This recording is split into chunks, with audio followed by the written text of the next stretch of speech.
Happy new year. New இயரை வந்து ஸ்வீட்டோடு start பண்ணால் தான் நியூ இயர் சூப்பராக இருக்கும். ஸோ அதுவும் நம்ம கிளாஸ் கேக்கோடு ஸ்டார்ட் பண்ணிடலாம்.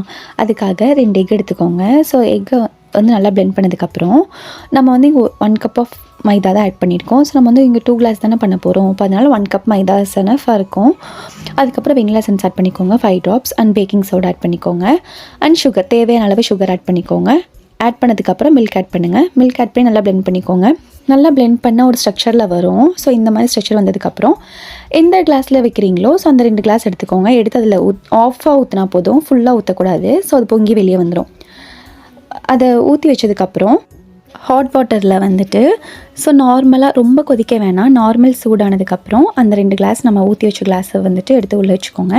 வச்சு ஒரு 15 மினிட்ஸ் வந்து வச்சா போதும். நல்லா பொங்கி நல்லா வந்துடும். ஸோ வந்ததுக்கப்புறம் எடுத்து வச்சிங்க. மேலே என்ன ஃப்ளேவர் வேணுமோ அதை ஆட் பண்ணி சாப்பிட்டீங்க அப்படின்னா கிளாஸ் கேக் ரெடி. ஸ்பெஷல் டேயில் கேக் செய்யலைன்னா எப்படி, அதுவும் கிளாஸ் கேக் செஞ்சு சாப்பிட்டு பாருங்கள். சப்ஸ்கிரைபிஷல் குக்கி பாய்.